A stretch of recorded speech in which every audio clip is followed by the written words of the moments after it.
Comience, Bueno, estoy grabando. buenas tardes, biólogo. Buenas tardes con todos los presentes. Les saluda Kelvin Sánchez y es un verdadero honor darles la bienvenida por parte de Cefocadi a este post virtual. Hoy tenemos el agrado de reunirnos con el doctor Alexander Varela, ingeniero agroindustrial con la maestría en recursos naturales del Instituto Tecnológico de Sonora, con más de 27 años de experiencia en cultivo de camarones, con énfasis en diagnóstico de patologías. Ha sido profesor universitario e investigador asociado en proyectos acuícolas, instructor de talleres y cursos nacionales e internacionales sobre patología de camarones. Es autor y coautor de más de 55 publicaciones en revistas arbitradas y especializadas en el campo de la acuicultura. Su experiencia en diagnóstico incluye técnicas de énfasis, de análisis en frescos, bacteriologías, hispatologías y técnicas moleculares. Ahora presentamos la temática que nos compartirá el doctor Varela. ¿Por qué sube y baja el pH en las piscinas de camarón? Doctor, tenemos todo el agrado de escucharlo.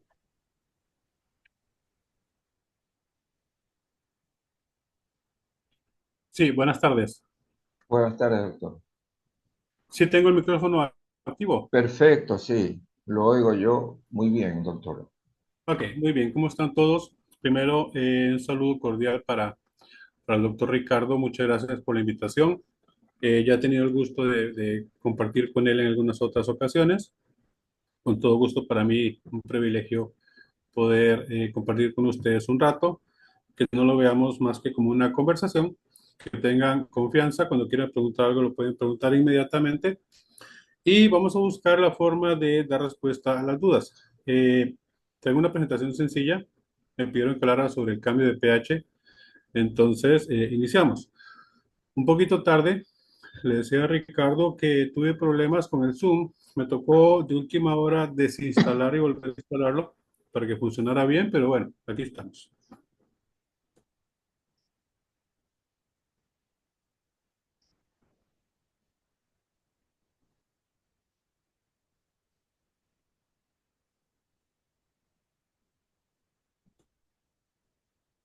¿Tenemos la presentación? ¿Se ve en pantalla?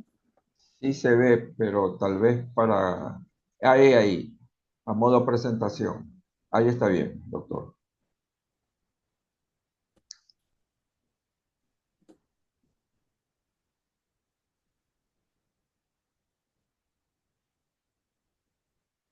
Esta barra que tengo no la ven ustedes, ¿cierto? Únicamente tienen la presentación. Sí, solo la presentación tenemos, solo la Muy bien. presentación está.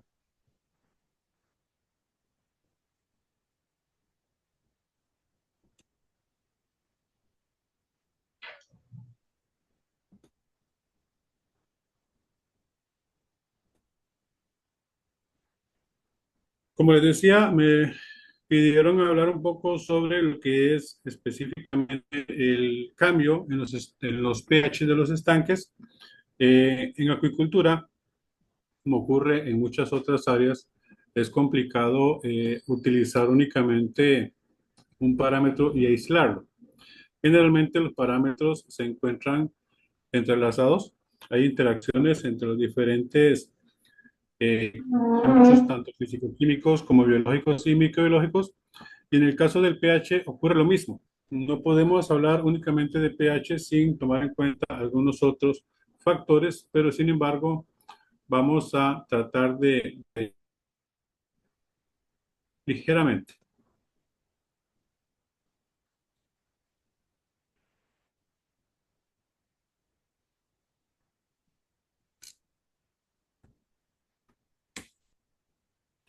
Bien, en agricultura, como bien sabemos, tiene muchos desafíos. Actualmente hay mucha competencia y los costos de producción son muy altos. Del mismo modo, las dificultades para producir se han ido incrementando año con año. Ya no es tan fácil como cuando empezamos con esta actividad, que era básicamente artesanal. En el caso mío, en Costa Rica, tomábamos larvas que venían de diferentes orígenes. En ese entonces no habían laboratorios en Costa Rica. Las colocamos en los estanques mal preparados o sin preparación. y 2 o 3 meses después estamos cosechando.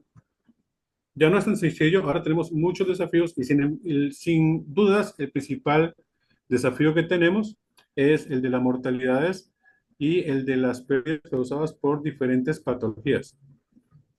Dentro de patologías, que es el campo que más me ocupa, tenemos lo que son enfermedades endémicas, aquellas que ya tenemos ubicadas y establecidas en nuestras zonas de producción.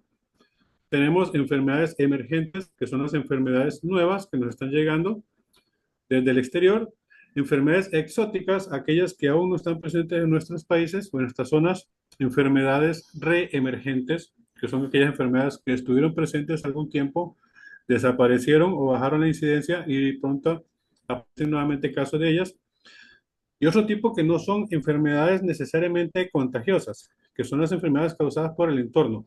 Estas son enfermedades metabólicas o enfermedades ambientales, que se puede llamar también, porque al final el camarón sí termina enfermando, sí termina afectándose y en muchos casos fácilmente terminamos con mortalidades no por agentes infecciosos, sino por enfermedades de tipos fisiológicos. Dentro de las enfermedades causadas por el entorno, tenemos muchas que tienen que ver con la calidad del agua. Sin lugar a dudas, es nuestro principal desafío en entorno. La cantidad de nutrientes que tenemos presentes en los estanques, los cuales pueden o no favorecernos. Hay que llevar un control muy preciso. En algunos casos, la ventaja de tener nutrientes se nos puede ver una desventaja, dependiendo de cómo varía la calidad del agua que recibimos. Significa que no hay recetas mágicas. Lo que para mí, por ejemplo, un nitrato es correcto, puede ser que para Costa Rica sea diferente y para Ecuador sea diferente, porque el agua que ingresa a los estanques es distinto. Otro tema importante son los metabolitos que tenemos dentro del estanque, que son los generados por los mismos camarones o por los procesos bioquímicos que se dan ahí como parte del proceso de igual de los camarones.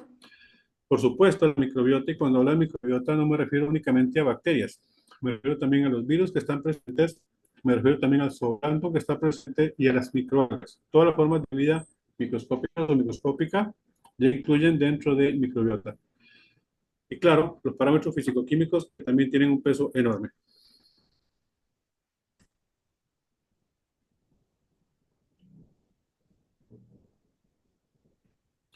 Esto es un tema recurrente. Nosotros en agricultura aprendemos muy rápido a enfrentar los problemas y a cómo corregirlos, pero una vez que aprendimos, como que bajamos la guardia, como que nos confiamos, olvidamos lo que pasó y vamos a la siguiente página. Para dar un ejemplo, cuando empezó el problema con el Taura, empezamos todos a ver qué podíamos hacer contra él, cómo corregirlo, y una vez que se encontró una forma más o menos eficiente de enfrentar el Taura, empezamos otra vez a producir normal y nos olvidamos de Taura. Cuando llegó Mancha Blanca ya nadie hablaba de Taura, era como que nunca hubiera existido. Posteriormente ocurrió lo mismo cuando llegó el HPND o EMS, que es un problema bacteriano. Ahora nadie habla de mancha blanca. Actualmente en México, por ejemplo, se habla del EMS, pero ya empezamos, o HPND, es la misma enfermedad. Ya empezamos a olvidarnos del HPND y ahora acá en México la gente está preocupada, pero por enfermedades nuevas, que son las que tenemos la sospecha que podría llegar eventualmente, y se está haciendo investigaciones para ver si tenemos presentes de microsporidiosis y hepatopáncreas. Entonces, ¿qué ocurre? Ocurre lo mismo con los parámetros físico-químicos. En la granja sabemos que hay que estar midiendo con día los pHs, las temperaturas, las salinidades, la turbidez, el oxígeno disuelto, que es súper importante, pero en ocasiones olvidamos que estos parámetros no es únicamente medirlos, hay que tomar acciones cuando encontramos parámetros fuera de rangos establecidos y evaluar a ver qué tan bien resultaron esas acciones que tomamos para corregirlos. Parámetros físico-químicos a veces se subestiman. Hay muchas granjas donde simplemente consideran que amanecimos bien porque los camarones no se flotaron. No hay camarones flotados, no hay camarones abollados, como llaman acá, no hay camarones muertos, entonces todo está bien. Olvidamos el control de parámetros físico-químicos y cómo esto nos puede impactar no solo en el crecimiento de los camarones y los rendimientos, sino en las sobrevivencias. Entonces, lo que debemos hacer es, para todo este tipo de cultivos, desde todas las etapas, no importa si es una maternidad, si es un estanque de engordo, si es un laboratorio, tener la cultura de hacer la lectura de parámetros. Los pHs no necesariamente tienen que hacerse diariamente, pero sí al menos 2 veces por semana y corregir si es necesario, ver si estamos dentro de los rangos normales. Entonces, en base a estas lecturas, hacer ajustes y posteriormente de haber hecho los ajustes, tenemos que hacer verificaciones a ver si funcionaron o no funcionaron estas acciones correctivas. Como les dije, muchos parámetros muy importantes todos. Sin duda, lo más importante son la temperatura, el oxígeno disuelto, que eso ningún productor lo tiene por desconocido. El pH, la salinidad, creo que es la menos importante de estas, incluso, aunque suene contradictorio. Y por supuesto, los metabolitos. Como les dije al principio, un poquito más, vamos a enfocarnos en lo que es pH. Si en algún momento quieren comentar algo, preguntar algo, me lo hacen saber, por favor. El, la granja productiva que estoy actualmente, estos son los parámetros que llevamos a nivel de aguas. Llevamos lo que es balance iónico, que la granja que estoy es un desafío porque tiene problemas de agua muy fuertes. Un reptil amazónico. Está durmiendo. Hay un micrófono abierto. Sí. Lo que leemos en forma semanal en lo que es balance iónico es el calcio, el magnesio y el potasio. Y en forma también un poco más continua o más con mayor frecuencia el amonio y el amoníaco. Lo que son nutrientes también se determina en forma semanal, lo que es el nitrato y el fosfato y el silicio principalmente. El silicio para aplicaciones para la promoción de diatomeas. Y la temperatura, esa temperatura que ven acá, es la temperatura de análisis en la cual yo determino los amonios. Anoto la temperatura porque para poder calcular cuánto amonio es tóxico y cuánto no es tóxico, debo tomar en cuenta el pH y la temperatura. Entonces, es temperatura de análisis. No es la temperatura que tenemos en los estanques, que actualmente en estanques tenemos 30 grados por la mañana y estamos llegando a 31 por la tarde, pero dentro de un par de meses vamos a estar con 36, 37 grados por las tardes. Entonces, es temperatura que la van a ver baja, pero no es temperatura de estanques. Sin embargo, cuando iniciamos el ciclo, durante el mes de marzo, sí es muy común que los estanques estén en 18, 19, máximo 20 centígrados. Esa es la temperatura con la cual iniciamos los cultivos. La salinidad actualmente está ya incrementándose. Estos son datos del 2024, como pueden ver. Las salinidades en ese entonces estamos entre 25 y 17, era marzo, estaba iniciando el ciclo, pero llegamos fácilmente a los 50 partes por mil de salinidad. En la granja que estás actualmente estoy con 50 grados y aunque parezca que no fuera cierto, aunque parezca mentira, tenemos algunas granjas de amigos que están con 55 y casi 60 partes de sal. Bien, no solamente es medir, es ver qué está fuera de lo normal y buscar a ver qué es lo que ocurrió, si fue una muestra mal tomada, mal analizada, el equipo estaba descalibrado, o si simplemente fue una anomalía, en este caso fue canal de llamada, una marea inusualmente ácida que nos entró con un pH de 6.6. Se repitió incluso durante ese día, se habían hecho 3 lecturas. Las primeras, vean que muy normales, 8.6 de pH, 8.7, y de repente tuvimos el mismo 3 de marzo una de 6.6. Esto fue cuando la marea estaba saliendo. Ya las bombas estaban apagadas, entonces no fue un agua que ingresara, pero se nos cambió y se nos cambió muy fuerte, de 6.6 que llegó a un 8.7 que era inicialmente. Esos tipos de datos son los importantes. Si hubiésemos estado bombeando en ese momento, habría tocado apagar el sistema para no ingresar esas aguas a la granja. Bueno, pH.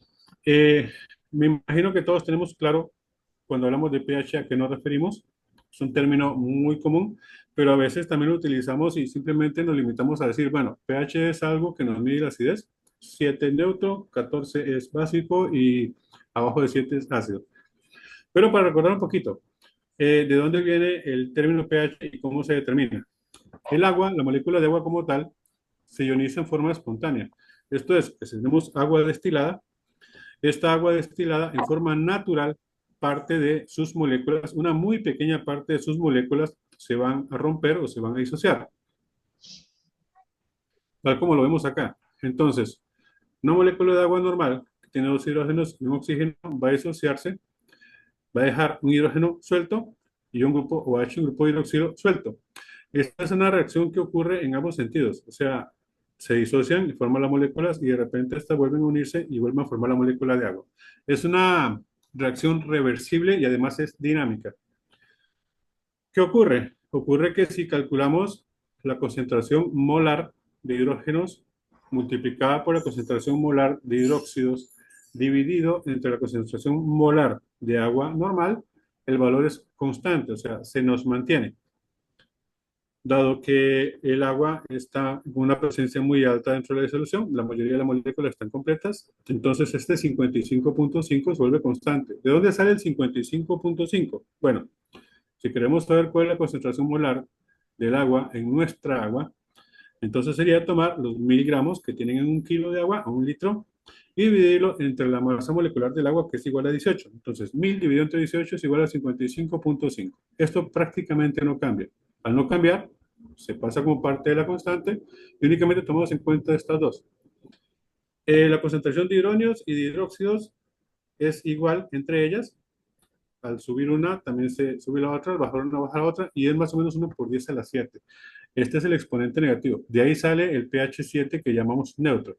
En un pH neutro, está acá la fórmula, la cantidad de grupos H y de grupos OH es igual. Si tenemos un agua alcalina, esto de acá es mayor que los hidrógenos. Si tenemos un agua ácida, esta parte de acá es mayor que esta.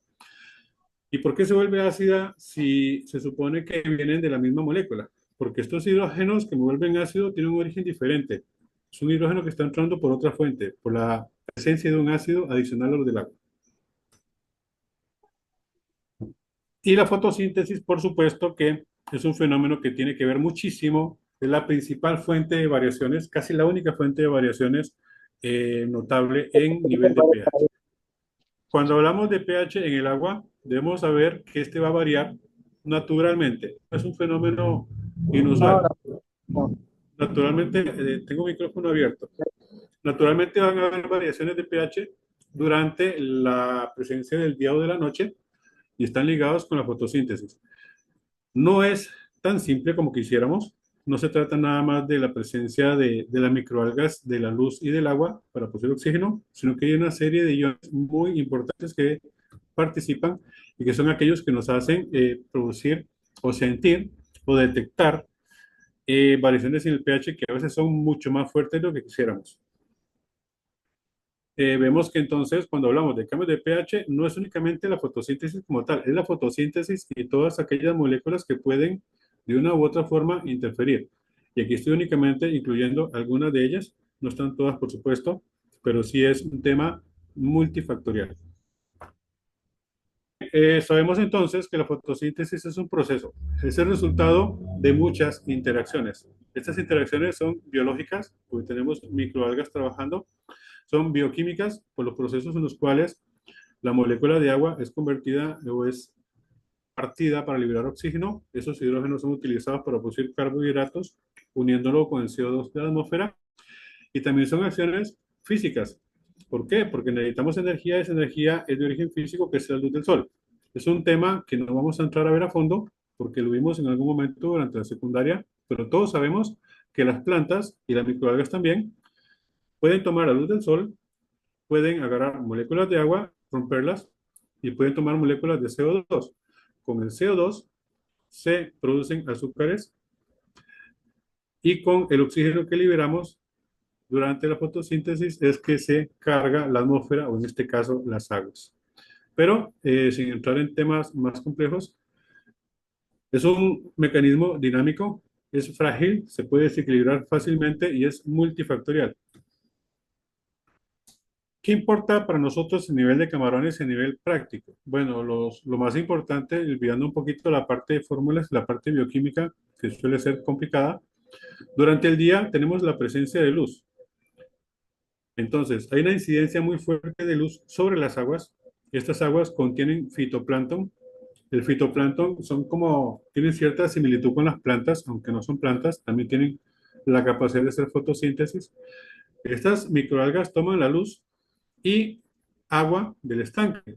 ¿Qué ocurre? Que al tomar esta agua rompen la molécula y liberan oxígeno. Este oxígeno entonces viene a través de la fotosíntesis gracias a la luz. ¿Qué pasa con ese oxígeno? Bueno, ese oxígeno es consumido primero por los organismos que están presentes en el estanque, y cuando digo organismos no me refiero únicamente a los camarones, me refiero a las microalgas también durante la noche, me refiero a las bacterias que están presentes en el estanque, me me refiero a los camarones y a la fauna de acompañamiento, como jaivas, como peces, pero también por los mismos fondos. Estos fondos de los estanques deben consumir oxígeno en su oxidación. Por eso es que los estanques que tienen fondos sucios tienen más problemas de oxígeno que aquellos que tienen fondos limpios. ¿Qué ocurre cuando estos organismos respiran? Bueno, cuando respiran, igual que nosotros, toman oxígeno y liberan dióxido de carbono. Pero este dióxido de carbono se vuelve a utilizar otra vez durante fotosíntesis, entonces es un proceso que durante el día es cíclico. La respiración se da durante el día y durante la noche. La fotosíntesis se da únicamente durante el día. ¿Qué pasa en la noche? Pues que en la noche no hay luz. Entonces, al no haber luz, se suspende la fotosíntesis. Pero sigue habiendo consumo por respiración. Entonces, la respiración que da en la noche, todos los organismos que estén presentes en el estanque, incluyendo las microalgas que invierten su metabolismo, van a producir dióxido de carbono, pero no va a haber nadie produciendo oxígeno. Es, por supuesto, natural y comprensible que en la noche sea que se den los problemas de oxígeno, sobre todo en la madrugada, que es cuando ya empezamos con apenas la nueva generación de oxígeno conforme va amaneciendo. Decíamos entonces que la fotosíntesis es muy compleja, es muy dinámica, es multifactorial, es frágil. Cuando digo frágil me refiero a que estanques que están bien de oxígeno hoy de repente tienen problemas y se nos refleja muy fácilmente también en el pH. O sea, ambas cosas, ambos fenómenos están entrelazados, están de la mano. Las variaciones de pH tienen que ver con la fotosíntesis y los problemas de oxígeno tienen que ver con la fotosíntesis. Son fenómenos totalmente entrelazados. Este es un ejemplo de problemas. Teníamos aguas sumamente eutrofizadas, que es muy altas de nutrientes, y con pHs anormalmente altos. Teníamos un exceso de nitrógeno y con pH alto. Esta es una pésima combinación. Cuando los pHs están muy altos, se vuelve muy peligroso para los organismos y además la producción de gases por la microalga se incrementa. Si el pH hubiera estado un poco más bajo, este problema hubiera sido menos severo. Pero aquí podemos ver una pésima calidad de aguas acompañado de un pH alto que, según me reportaron, posteriormente llegó casi a 9.8. Entonces, es acá donde tenemos mortalidades y donde tenemos problemas. ¿Qué me está matando el camarón? ¿Es el pH o es el nitrógeno? Al final es una combinación de estos factores más otros más que a veces ni se consideran. Pero sí pudimos ver que en los camarones teníamos esto, teníamos en la parte ventral, en la parte abajo de la cola, esto es la parte de la cola del camarón, este es el cordón nervioso, no es el intestino, es la parte de abajo. Y podemos ver que tiene burbujas, es un camarón que tenía embolias, y las branquias también. Esto es una branquia que podemos ver la curva de las branquias, estas son las lamelas branquiales, con esto que parecen ser burbujas, y son burbujas, pero no externas, están dentro de la branquia. Esto fue un caso de una embolia muy fuerte producida por un pH muy alto, unido con una presencia muy alta de nitrógeno en el estanque. Tuvimos mortalidad fuerte en este estanque. Creo que perdieron más del 50% como en 2 días, únicamente por este tema de no cuidar los pH ni la cantidad de microalgas. ¿Por qué el proceso de fotosíntesis influye directamente en el pH? Es algo que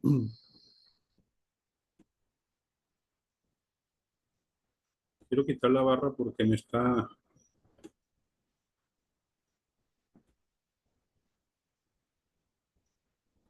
Bueno, no logro quitar la barra. Quiero ver si así en forma un poquito sencilla cómo la fotosíntesis es la que me determina los cambios de pH durante el estanque. Para el estanque durante el día, ya logro quitarlo.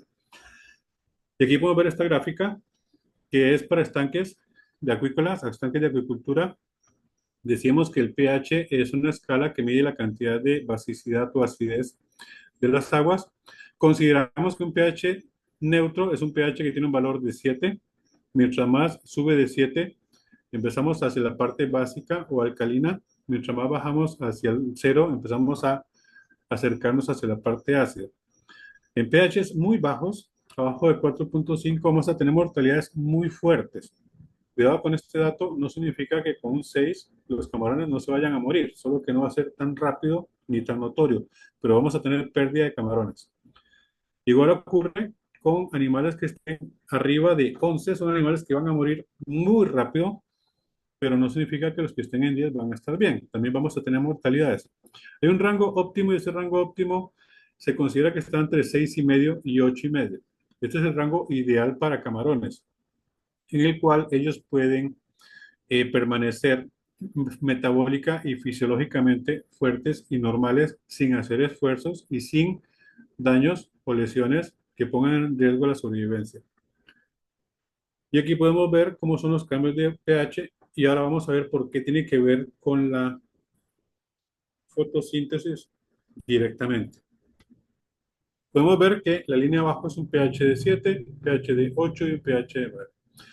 Un estanque muy productivo, y cuando digo muy productivo me refiero a que tenga muchas microalgas de cualquier especie. Todas las microalgas pueden potencialmente producir fotosíntesis, aquellas que tengan clorofila.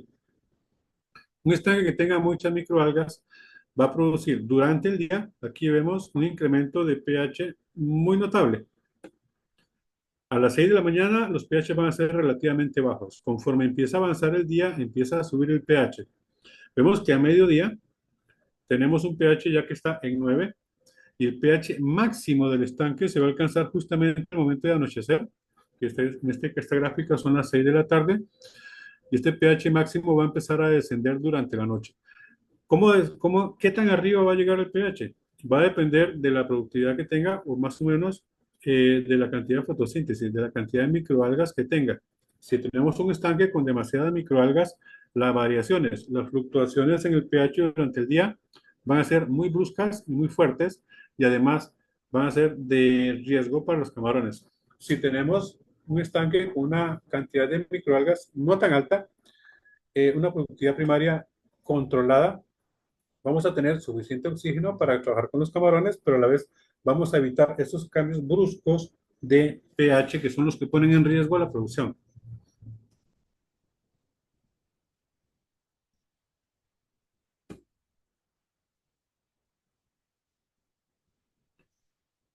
¿Por qué el pH cambia con la fotosíntesis? De nuevo, una pequeña fórmula mucho más sencilla. Recordemos que cuando hay energía solar durante la fotosíntesis, las plantas y las microalgas toman dióxido de carbono de la atmósfera o del agua, que el agua también la toma a través de la atmósfera por difusión o a través de la respiración de los organismos acuáticos. Esta molécula de CO2 o de dióxido de carbono se une con moléculas de agua. El sol le da energía a través de la fotosíntesis para producir azúcares y oxígeno. Este oxígeno es el que nosotros esperamos y necesitamos en nuestras camaroneras. Esta fórmula ocurre y esta reacción ocurre normalmente durante el día para organismos fotosintéticos. ¿Qué pasa con los que no son fotosintéticos y qué pasa con las microalgas durante la noche? Que se invierte, la misma ecuación ocurre, pero ocurre al revés. El oxígeno se une con la glucosa para producir energía, en este caso ATP para los organismos, y esto va a liberar moléculas de agua y moléculas de CO2. O sea que la misma ecuación ocurre en forma contraria durante la noche. En el día se fija o se captura o se atrapa CO2, en la noche se libera CO2. El problema, si se le puede llamar problema, porque recordemos que es un proceso totalmente natural y necesario, el problema es que si el CO2 es demasiado, cuando vean una fórmula que dice acuo a la par, significa que es acuoso, que eso está disuelto. El CO2 disuelto más el agua del estanque va a reaccionar para formar esta molécula que es ácido carbónico. La molécula, entonces, un CO2 que inicialmente no era más que un gas con un pH neutro, se combina con el agua para formar ácido carbónico. Este ácido carbónico es el que hace que hayan cambios, es el principal ejecutor de los cambios de pH en los estanques. Entonces, durante la noche ocurre esto. Ocurre que el ácido carbónico empieza a reducirse. Se reduce durante el día. Aquí vemos como en el día el CO2, H2CO3, ácido carbónico baja. ¿Por qué en el día reducimos el CO2? ¿Por qué en la tarde tenemos un pH más alto? Aquí lo tenemos. Porque este punto es el más alto de pH.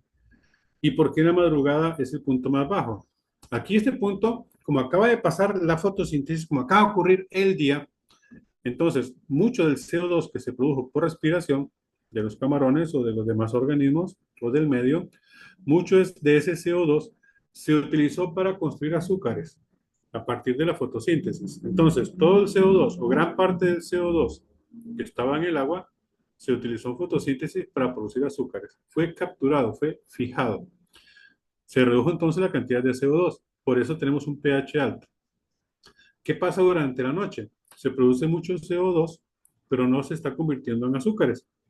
Y ya como dije, el CO2 se convierte en ácido carbónico y ese ácido es el que hace que el pH empiece a bajar, llegando a un mínimo durante la madrugada. Entonces, en la mañana o en la madrugada cuando amanece es cuando tenemos más ácido carbónico porque no se estaba llevando a cabo la fotosíntesis y ese ácido carbónico me bajó el pH.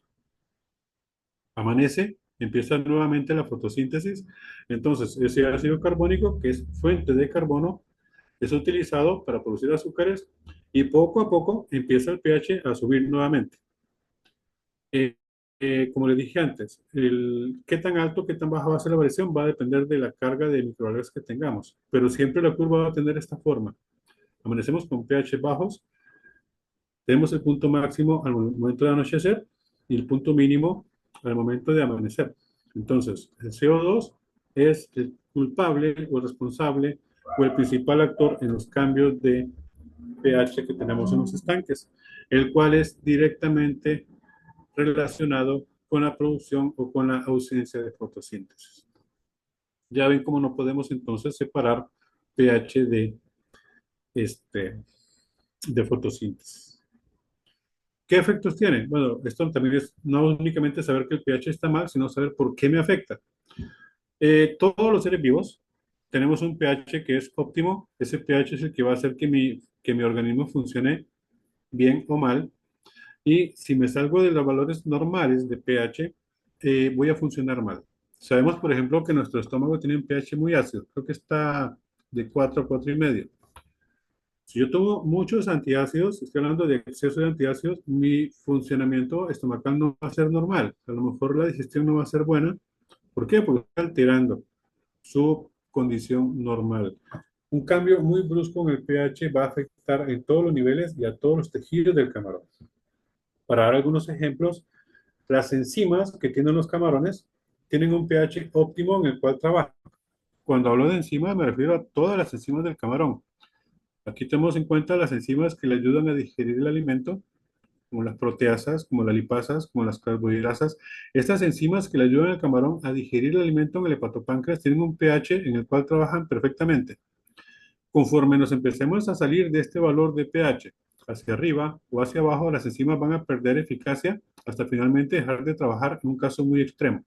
Entonces, un pH que no sea óptimo le va a afectar al camarón en la digestión, pero también le va a afectar en la producción de energía, también le va a afectar en el sistema inmune, también le va a afectar en la movilidad, le va a afectar en todos los procesos en los cuales hayan enzimas y no hay procesos en los seres vivos en los cuales no haya, aunque sea en forma parcial, algunas enzimas. Cambio de pH brusco significa mal funcionamiento general del organismo. Además, un pH exageradamente alto o bajo va a dar problemas durante la mineralización de la cutícula. Sabemos que el camarón cuando muda necesita calcio. Si tiene muy poco calcio le va a costar mudar. Si tenemos exceso de calcio también le va a costar mudar. Todo extremo es malo. Entonces dificultades para la muda. Van a haber daños en los tejidos y en las membranas de los tejidos. ¿Por qué? Porque las membranas son las que más se comprometen en los cambios de pH. Recordemos que son sustancias que generan ácidos y estos ácidos pueden modificar o dañar las membranas de los tejidos de las células. Hay una reducción de crecimiento, primero porque le cuesta mucho más alimentarse en forma eficiente y porque le cuesta más el proceso de desmineralización y posteriormente mineralización de la cutícula. Hay un incremento del factor de conversión alimenticia y por supuesto que hay una afectación inmunológica. Es un animal que se encuentra comprometido desde el punto de vista inmune porque el calcio no solamente ayuda en lo que es la regulación del pH, sino que es parte integral del sistema inmune, parte integral del plasma. En ausencia de calcio, por ejemplo, el sistema de melanización, el sistema de fenoloxidasa no funciona. Y tiene mucho que ver con lo que es la tasa de sobrevivencia. Vemos cómo los camarones con un pH de 8, este es un ejemplo que tomé de un artículo, una sobrevivencia de 80% casi, con pH de 8, y fueron pruebas con Banamey.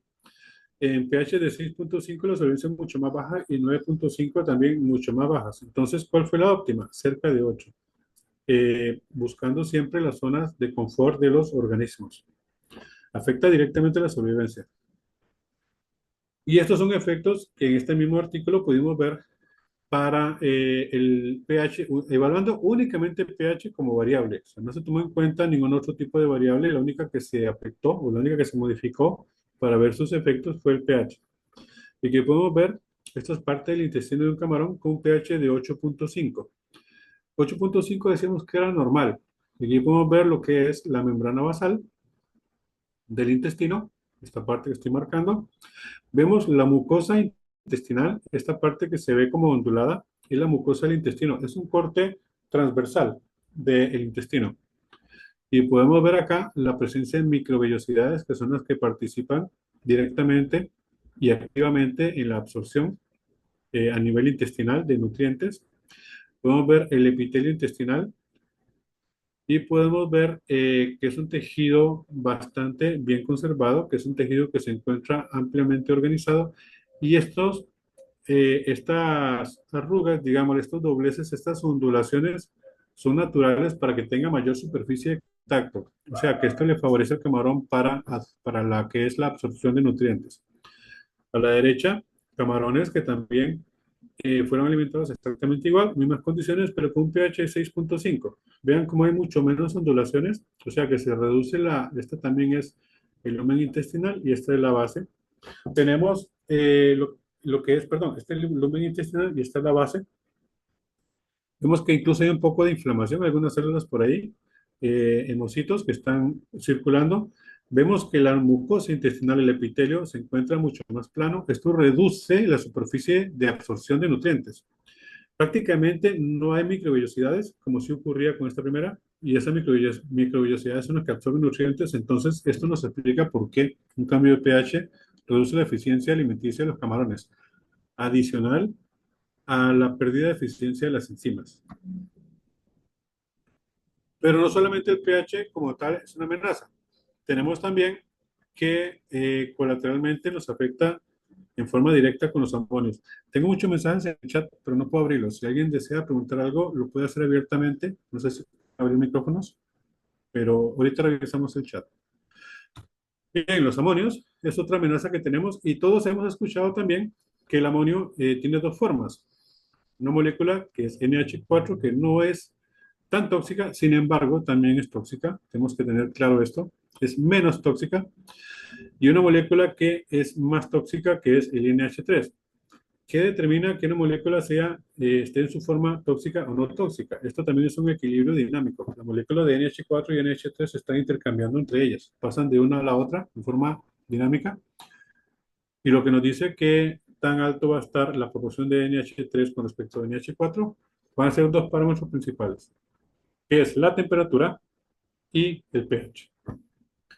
Si tenemos aguas con pHs ácidos, la mayoría del amonio va a estar en forma no tóxica. Cuando digo ácido me refiero por debajo de 7,5 incluso. O sea, no son pHs tan exageradamente bajos, pero nos ayudan. En pH de 7 o cercanos a 7, la mayoría de las moléculas van a estar en NH4. Y en pHs, mientras más nos alejamos, digamos a 8,5, 9, mucho de este NH4 va a pasar a formar NH3, que es tóxico para los camarones y los puede matar en cuestión de minutos.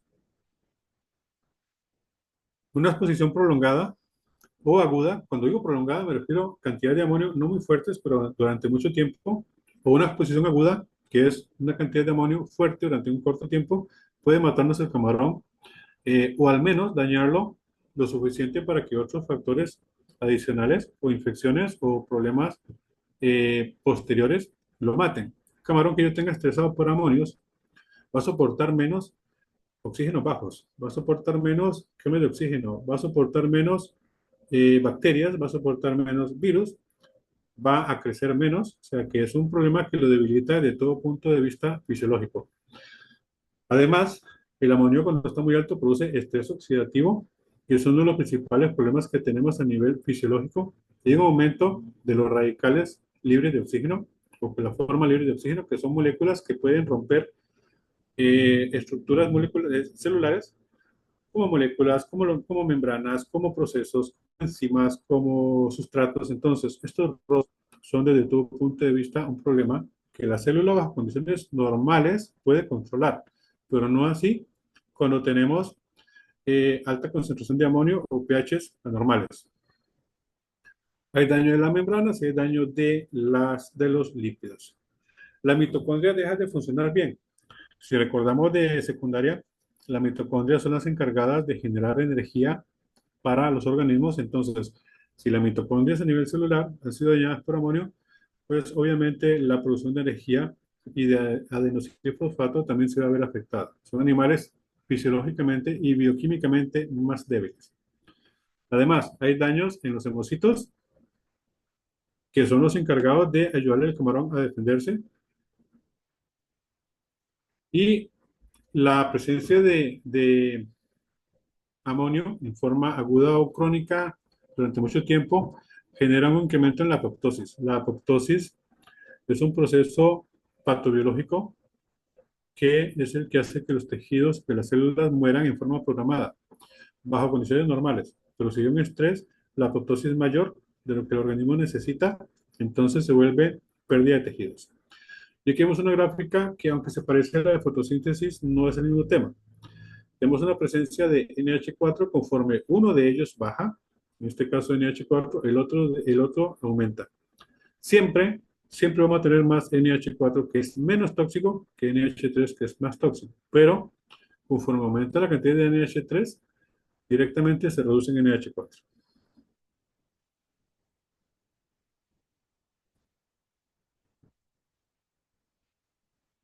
¿Por qué podemos ver daño estructural? Porque el amonio se acumula en todos los tejidos. Hace poco hablaba, creo, no sé si era con Ricardo que estuvimos conversando, de que aquí en México ocurría mucho de que las maternidades se tenían con niveles altos de amonio. De repente tomaban esos camarones que estaban con amonios elevados, digamos 1.2 ppm de amonio tóxico, y en lugar de darles un tratamiento, algunos gerentes de granja tomaban la decisión de transferir a estanques. ¿Qué pasaba? Pasaba que esos animales morían mucho más rápido cuando pasábamos a estanques con pH bajos que como estaban en la maternidad. pH alto, perdón. ¿Por qué ocurría esto? En las maternidades, acá en México, se utiliza, en muchas de ellas al menos, sustancias que producen ácidos. Por ejemplo, probióticos, por ejemplo, prebióticos, posbióticos, bioremediadores, pero también melaza. Entonces, las maternidades se encuentran con pH relativamente bajos. Se produce mucho amonio por ser una maternidad y este amonio lo que hace es que se acumulan los tejidos dentro de cada una de las células del camarón. O sea, las células están cargadas de amonio, pero pH bajos. Los gerentes se asustan de repente, toman estos camarones y la llevan a los estanques y los liberan en aguas con pH normales, digamos que 0.5 arriba. Entonces, ¿qué ocurre con todo este amonio? Este amonio que va dentro de las células no desaparece, simplemente cambia la forma tóxica, entonces será como matar a los camarones. Los tomamos de un ambiente con pH bajo, lo pasamos a un ambiente de pH alto. Mismo camarón, misma concentración de amonio, diferente pH, suficiente para matarlo. Daña todos los tejidos, puede dañar gónadas, entonces en este caso los reproductores pierden su productividad, los intestinos y, muy importante, las branquias, que son tejidos de intercambio gaseoso. Además, aunque el artículo no lo menciona, también debe dañar a nivel de la glándula antenal o el complejo antenal, porque es un tejido que también tiene mucho que ver con la eliminación del amonio. Produce muerte de los tejidos o necrosis, produce edemas, que es acumulación de líquidos, infiltración de hemocitos, o sea que el hemocito produce una inflamación a nivel local, detonada por los daños en las células de sus tejidos y pérdida de células epiteliales. Estamos hablando, por ejemplo, de células epiteliales de intestino y de patopáncreas. Como ya dije, las enzimas tienen un pH óptimo y el amonio también puede afectar. O sea, tenemos que las enzimas se ven afectadas no solo por el pH, sino además por la presencia de los amonios que pueden afectarles directamente. Un amonio muy alto puede inactivar o inhibir algunas enzimas, como es la quitinasa.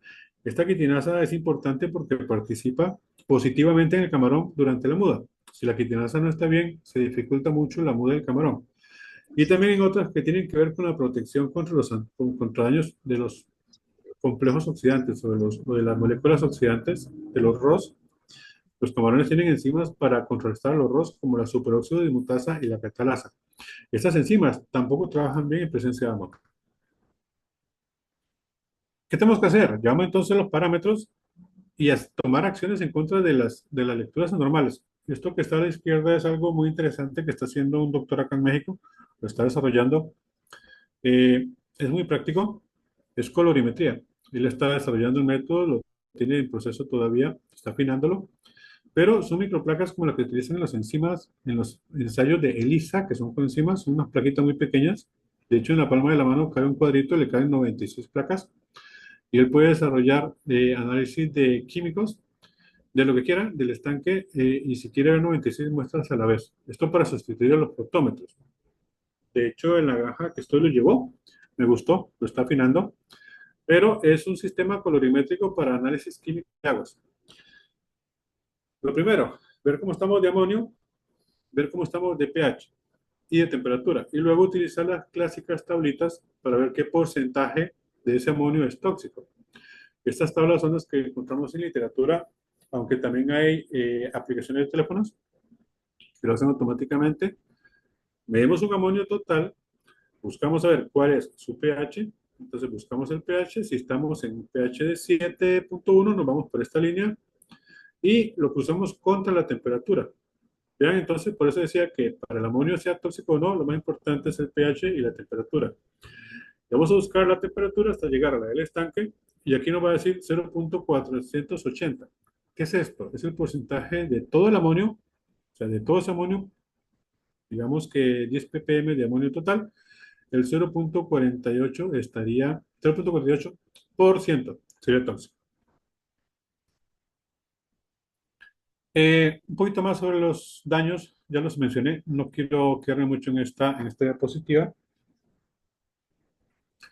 pero sí, recordemos que produce daños en las mitocondrias, recordemos que afecta lo que es el sistema, por ejemplo, a nivel de mitocondrias, el estrés que se causa es a nivel de citocromos o de las enzimas que tienen que ver con la apoptosis, como las caspasas, y esto generalmente produce suicidio celular, como se le llama también coloquialmente a la apoptosis. Interfiere con los diferentes componentes del sistema inmune, que son las moléculas de reconocimiento y los inductores del sistema de defensa. El estrés del amonio los reduce o los limita, los inhibe. Retículos endoplasmáticos que también se ven afectados.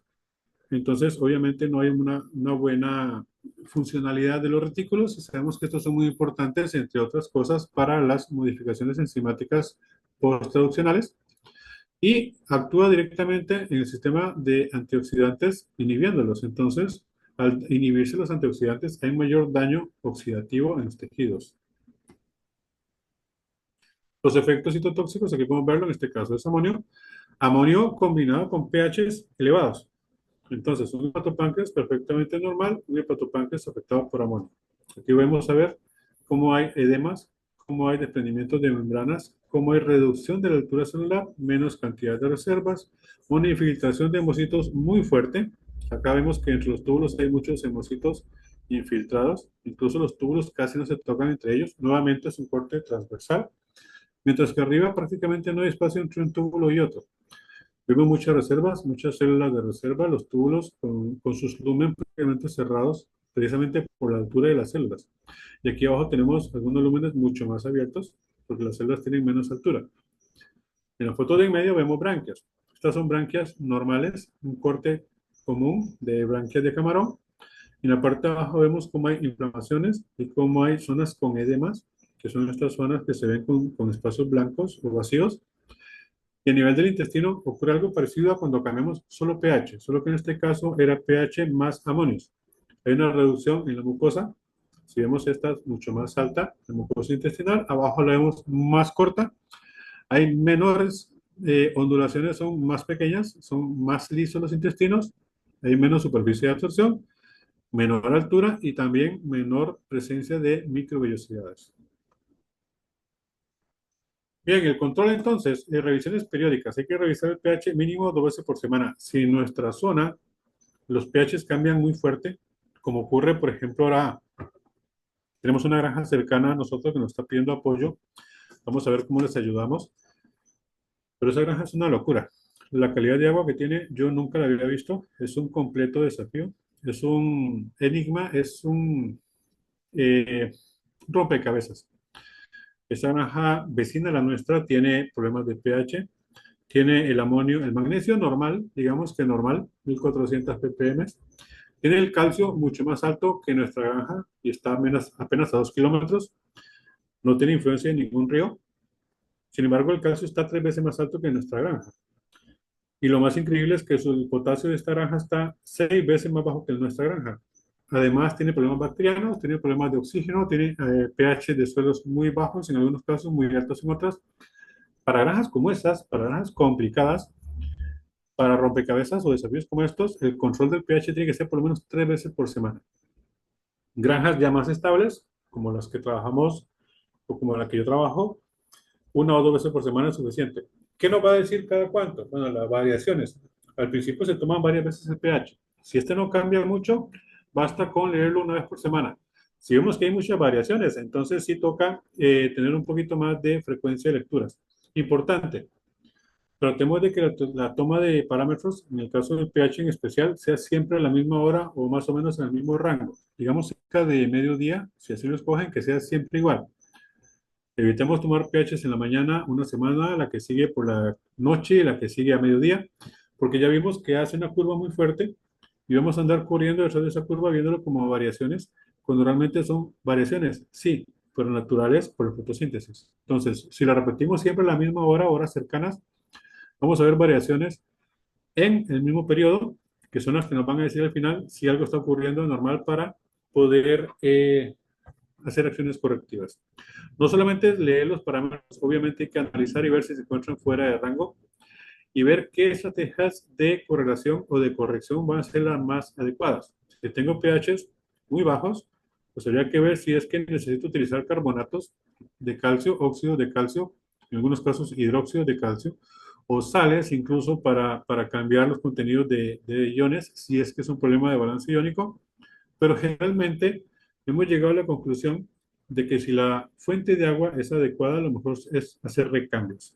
Sé que en Ecuador mucha gente trabaja con sistemas de recirculación, entonces el recambio me ayuda mucho en la parte de materia orgánica y en la parte del DBO y el DQO. No tanto en el calcio, pero tampoco he tenido al menos comunicación con nadie que tenga problemas severos de balance iónico en Ecuador, que no se pueda solucionar con un poquito de aplicación de sustancias para ajustar, porque no se trata de llegar exactamente a 400 ppm de calcio, a 1200 de magnesio y a 390 de potasio. Es estar un poquito cerca de eso. Y no se trata de concentración, recordemos que se trata de balances. Igual que el pH, estos se pueden regular sin necesidad de estar en un rango muy angosto, muy rígido. Y la bioremediación, por supuesto, es algo que nos va a ayudar muchísimo, porque nos va a ayudar a quitar materia orgánica que esta genera tanto sustancias ácidas como sustancias básicas. Entonces, puede ser que un fondo se encuentre con fondos de acumulación de sulfuros que me den pH bajos con fondos ácidos, pero la bioremediación me va a ayudar con eso. Evitar fluctuaciones o variaciones de pH entre el mismo estanque únicamente por cuestiones de ubicación. Sea lo que sea que hagamos, tenemos que evaluar la respuesta obtenida y ver el costo-beneficio. Por ejemplo, en esta granja que acabo de mencionarles, que tenían problemas o tienen problemas de potasio, me decía que querían arreglar el potasio agregándolo. Bueno, no es práctico. Tendría que agregar cerca de 20 toneladas de cloruro de potasio por hectárea y esto es una locura, es impensable, es ambientalmente inviable e incorrecto y además de eso, lo más que lo limita es que no tendría sentido porque deja de ser negocio. O sea, nadie va a agregar esa cantidad de potasio en un estanque para producir un camarón cuando los márgenes de utilidad ya estaban comprometidos desde antes. Lo importante entonces es hacer una revisión. Si estos están anormales, hay que verificar si no fue un problema con los equipos que se encuentran descalibrados.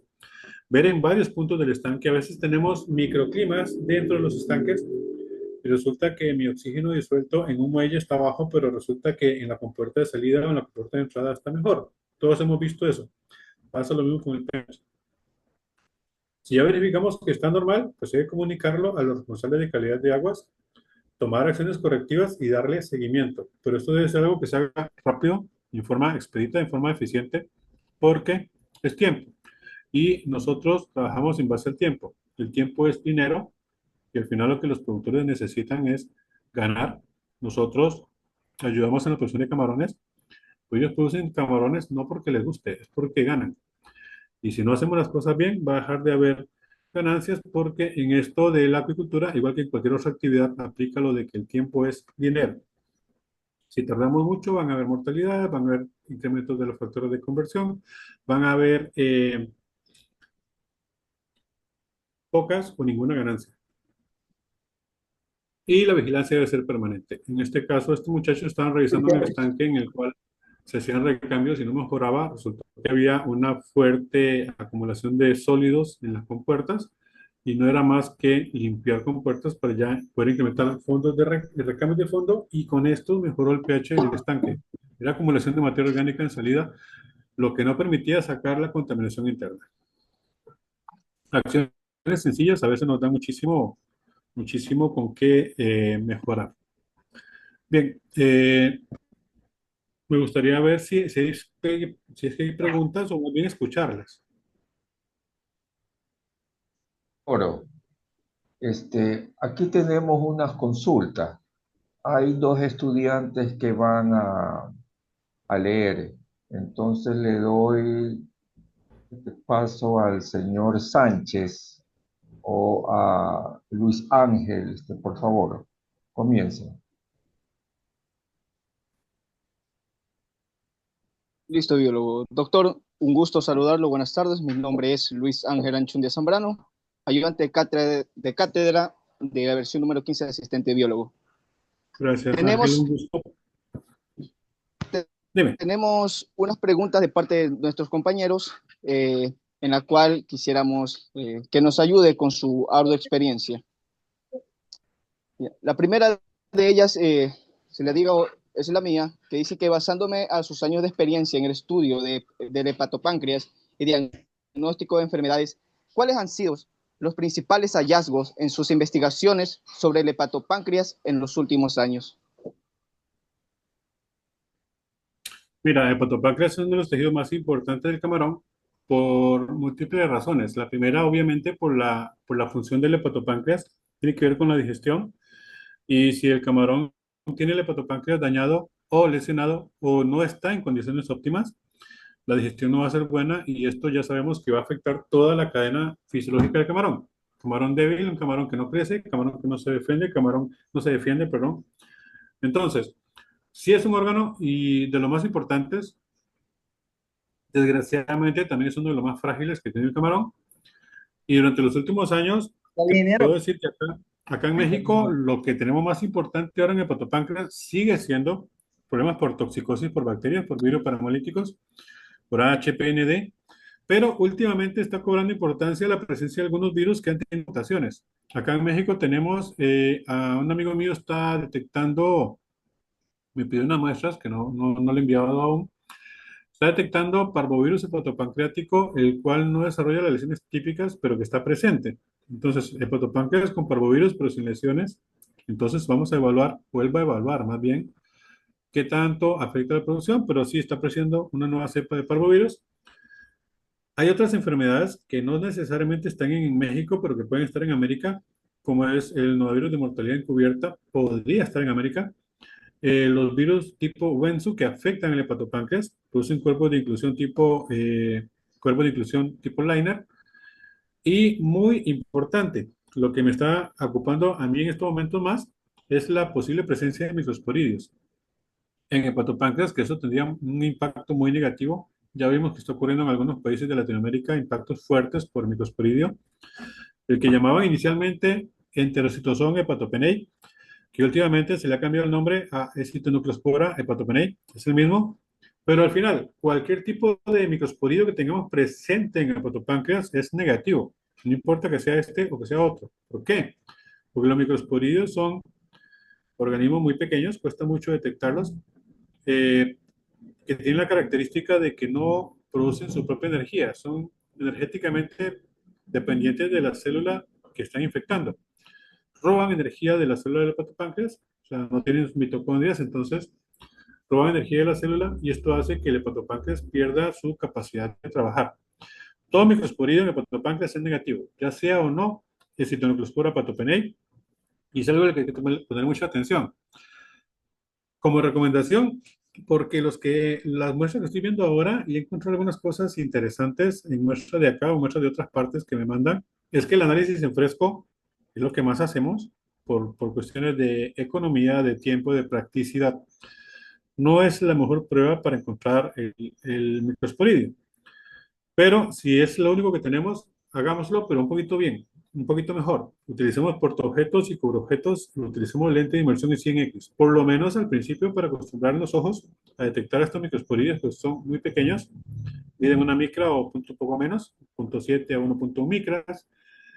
Entonces, si usamos el de 40x, no lo vamos a detectar.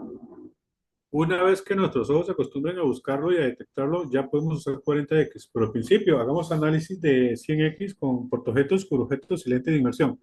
Los ojos se van a acostumbrar muy rápido y luego va a ser tan sencillo como encontrar lesiones por baculovirus. Que por cierto, hay algunos casos de baculovirus aquí en México de vez en cuando, nunca he dejado de haber, pero con menor impacto. Parece que no tiene gran importancia, al menos a nivel granjas, pero sí a nivel laboratorios. Entonces, hepatopáncreas, ok, seguimos con lo mismo. El NHP nunca desapareció. Hay algunos virus que nunca desaparecieron como el parvovirus. Pero lo más importante que tenemos es el HPND o EMS y actualmente buscando microsporidios. Sobre tu pregunta, HPND y microsporidios. Muchas gracias, doctor. Adicional, pues, ¿qué consejo les daría a los jóvenes investigadores que están comenzando a estudiar el hepatopáncreas y todo lo que es el papel crucial lo que aquí en la acuacultura? Es importante conocerlo, conocer muy bien el hepatopáncreas. Yo comprendo que en las granjas hay mucho trabajo, no tenemos mucho tiempo, pero cuando nos gusta esto de la parte sanitaria, es importante ver más allá, buscar más allá. Me refiero que pasar 5 años, 10 años, 20 años viendo hepatopáncreas en fresco, sí te da experiencia, sí te da un ojo clínico, sí te da eh, la capacidad de detectar anomalías, pero no hay que quedarse con solo eso. Mi recomendación sería que aprendiera un poquito sobre la funcionalidad como tal del órgano, cómo está estructurado, qué es un hepatopáncreas, cómo se forma, cómo se diferencian las células, qué es una célula E, qué es una célula B, qué es una F, qué es una célula M, qué es una célula R, cuál es el lumen, cuáles son los túbulos, qué es la membrana basal, qué tipo de patógenos le afectan. O sea, comprenderlo, si es posible, a la perfección. Y hay muchísima información para eso. Busquen información sobre histopatología, aunque no vayan a hacer histopatología, les va a dar mucha información y les va a dar una mentalidad muy amplia de cuando estén viendo un hepatopáncreas, poder saber incluso qué tipo de células están viendo. Yo pongo a ver túbulos en análisis en fresco y viendo un túbulo, yo sé que si estoy viendo la parte de la punta de un túbulo, ok, yo mentalmente ya puedo, yo lo visualizo en 3D, me lo imagino en 3D o lo visualizo en 3D. Yo sé que en la parte apical del túbulo voy a ver células E, que son embrionarias, en la parte media voy a ver células B y R, entonces sé qué tipo de célula hay y sé qué tipo de vacuolas voy a ver o no, depende, en la punta no hay. En la parte basal, más que todo células B, no tanto las Fs. Entonces, toda esa información que tenga te va a ayudar a tener una visión más crítica. Y muy importante, lo que veas al microscopio, recuerda que no es un plano, es algo 3D, es tridimensional, lo que estamos viendo tiene ancho, tiene alto, pero también tiene profundidad. Entonces, para eso es leer, leer, leer sobre patopáncreas. Hay mucha información y hay mucha gente que les puede ayudar. Y por supuesto, eso me incluye. Pero sí, es no solo practicar, sino leer mucho sobre él. Agradezco mucho, biólogo, por aclarar este tema. Adicional, le comparto la pregunta que nos hace el compañero Kelvin Sánchez y dice lo siguiente. ¿Podríamos considerar la acuacultura simbiótica como un recurso para evitar los cambios del pH en las piscinas de camarón? Mira, no he trabajado mucho con la simbiótica, sí tengo conocimiento teórico sobre ella, pero en general las técnicas actuales que buscan ser más amigables con el entorno precisamente tienen esas virtudes. Pueden causar menos cambios, pero todo debe hacerse en forma cuidadosa porque la simbiosis, la utilización de alimentos orgánicos o la utilización de productos naturales para mejorar la salud del camarón, cualquiera de esos sistemas que busca la mejoría, incluso algo que hacen mucho en Ecuador, que es la recirculación, me puede ayudar. Sí puede ayudarme, pero tengo que llevar todos los controles. De hecho, la simbiótica se basa mucho en lo que es la estabilidad de las aguas y sí, esto por supuesto me ayudaría a estabilizar mucho los pHs, pero debe ser hecho con mucho cuidado y con la más adecuada y profesional supervisión, por lo menos en las fases iniciales. Listo, muchas gracias. Adicional, le interrogo con la pregunta del señor Jofre Jaime Castillo, que nos dice lo siguiente. ¿Cuáles considera que son las prácticas sostenibles más prometedoras para enfrentar los retos actuales del cambio climático y garantizar la viabilidad a largo plazo de esta industria en Ecuador y los países que practican lo que es la acuacultura? Precisamente la simbiótica es una de esas prácticas, lo que es camarón orgánico, lo que es la utilización de bioremediación. Los sistemas de recirculación son muy importantes, pero utilizados en una forma bien enfocada. O sea, todos estos sistemas que buscan volver a lo natural, pero volver a lo natural no significa dejar de hacer las cosas bien o dejar de hacerlas sin fundamento. Volver a lo natural, pero con bases técnicas y bases científicas. Si voy a trabajar con simbiosis, si voy a trabajar con sistemas RAS, no es simplemente dejar de hacer recambios o cambiar el tipo de alimento o la forma de alimentación, es hacerlo con los fundamentos científicos y técnicos necesarios. O sea, es aplicar, dar una vista hacia atrás, pero con el conocimiento del presente. Que mucha gente piensa que camarón orgánico es como, he escuchado a biólogos decir eso, que camarón orgánico es volver al pasado, es dar un paso atrás, es retroceder, es volver a lo artesanal. No, camarón orgánico es producir camarones como se producían antes con el conocimiento del presente, o sea, técnico-científico. Y Ecuador está bastante bien en esa parte, al menos en lo que es la parte de RAS están bastante avanzados y la simbiótica ya se está extendiendo también con ustedes. Más que en México apenas está empezando y aquí son muy pocos los que tienen sistemas de circulación por temas hidrográficos o topográficos. Listo, agradezco mucho, doctor. Adicional, tengo una duda del compañero Carlos Enrique Martínez Vite, que nos dice lo siguiente. Cuando tengo una alta concentración de nitritos y sulfuros en una temperatura promedio entre 27 y 28 grados Celsius, no le afecta al camarón, pero cuando tengo una temperatura mayor a 29 grados, afecta. ¿A qué se debe esto?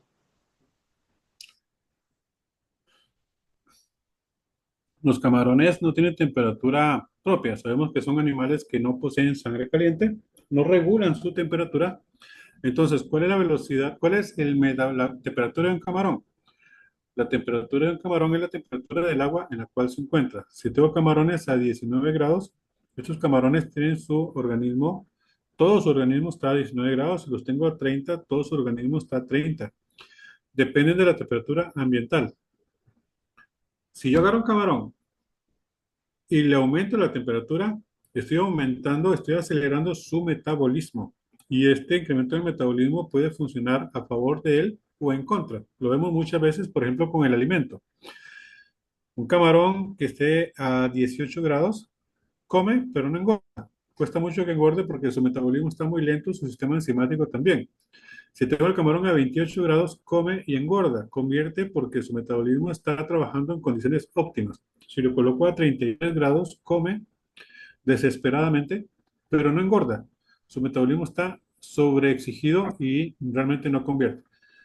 Pasa lo mismo con los amonios, pasa lo mismo con los sulfuros de hidrógeno, pasa lo mismo con los nitritos, que al acelerarlos se acelera también la presencia de estos y el daño que causan. Entonces, se sobreestimula el camarón y a su metabolismo y no tiene capacidad de respuesta ante estas sustancias.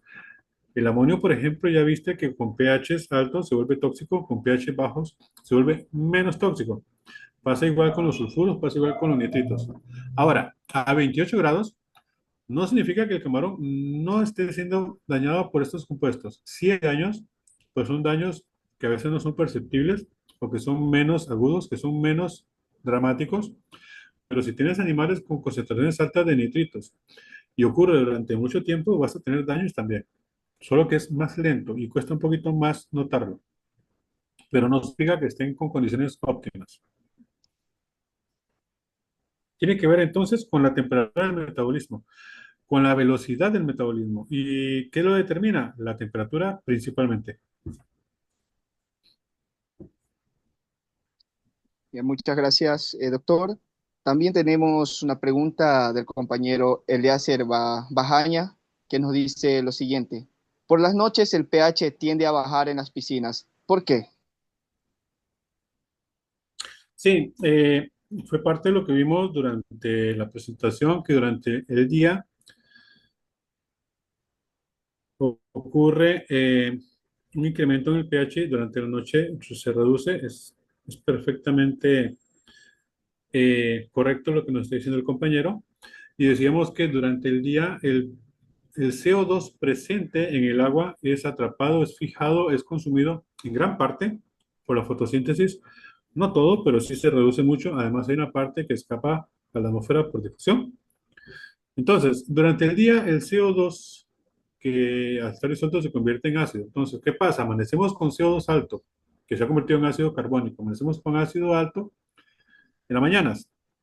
Esto hace que el pH sea bajo. De medianoche en adelante empieza a bajar conforme empieza a aumentar el ácido carbónico.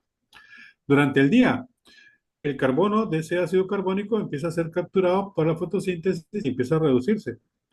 Al reducir la presencia de ácido carbónico, que son prácticamente sinónimos ácido carbónico y CO2 en este contexto, el pH empieza a aumentar. Por eso durante el día tenemos pHs altos, porque el CO2 está siendo capturado. Por eso durante la noche tenemos pH bajos, porque el CO2 que se libera no es capturado y se termina convirtiendo en un ácido que es el ácido carbónico. Entonces, ese ácido presente baja el pH. Listo, doctor. El mismo compañero nos pregunta, ¿trabajar en una piscina con un pH de 6.5, perdón, es saludable? No, mira, estás en el filo, estás en el borde. De hecho, ya está comprometiéndose los tejidos del camarón. Ese nivel de 6.5 ya hay daños que a veces no lo notamos porque estamos haciendo únicamente análisis en fresco. A veces ni siquiera hacemos análisis en fresco.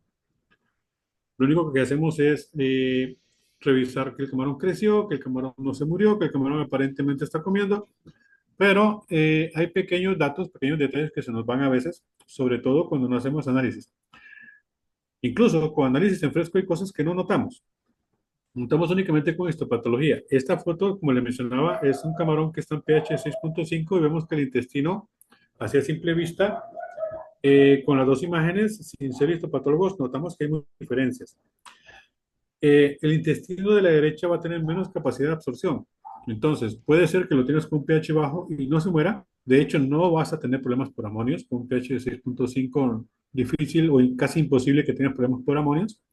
Pero el pH como tal va a ser un problema. ¿Se te va a morir? Quizás no. Quizás no se te muera, quizás logre cosechar, quizás tengas una producción bastante aceptable, pero que si tuvieras un punto más de pH de 7.5, sería Mejor. probable, sería posible que el camarón tenga mejor capacidad de producción y que te dé la misma producción, tal vez la misma, pero con menos alimento o con mejor factor de conversión o la misma cantidad de animales con mayor crecimiento. Aquí no se trataría entonces de que no vi el camarón y significa que estoy bien. No, a veces no es lo que perdemos, sino que lo que dejamos de ganar, lo que hay que valorar. Entonces, 6.5 sí se me parece que está demasiado bajo y que es peligroso, no desde el punto de vista fisiológico, sino además histológico. Y caemos a lo mismo de las enzimas. Tiene un pH óptimo, un pH muy alto, me compromete, un pH anormalmente bajo me compromete. Por ahí a veces nos venden la idea de que de que los ácidos orgánicos le van a ayudar al camarón porque le bajan el pH del estómago. Esto es mi opinión personal. No es cierto. Los ácidos orgánicos que agregamos al alimento difícilmente bajan el pH del estómago de un camarón. No creo realmente que bajen el pH del estómago porque se utilizan 1 kilo o 2 por tonelada de alimento. ¿Qué tanto puede bajar el pH de eso? Casi nada. Entonces, esa idea que nos venden de que bajar el pH del estómago me va a ayudar, lo veo muy complicado. De hecho, me parece improbable. Ojo que no estoy diciendo que los ácidos orgánicos no funcionen. Sí ayudan, pero no a nivel de digestión. Ayudan en lo que es como bactericidas o como inhibidores bacterianos. Que sí son importantes, pero no es nada más de que metámosle algo para bajar el pH del estómago. pH muy bajos son peligrosos. Y de hecho, las enzimas que el camarón tiene están evolutivamente diseñadas para trabajar en pHs prácticamente neutros. El sistema digestivo de los camarones es casi neutro. Entonces, no tiene mucha base fisiológica ver o pensar que bajar un pH de estómago sea una ventaja. Los ácidos orgánicos ayudan, insisto, como bactericidas. Algunos de ellos incluso tienen valor nutricional directo, pero no creo que bajen un pH de estómago. Entonces, pH bajos, si se bajan mucho, va a ser un riesgo porque se va a perder la estabilidad a nivel de enzimática, más todo lo que conlleva. Listo, agradezco. El compañero Moisés Perero nos dice lo siguiente. ¿El fitoplancton ayuda a regular el pH?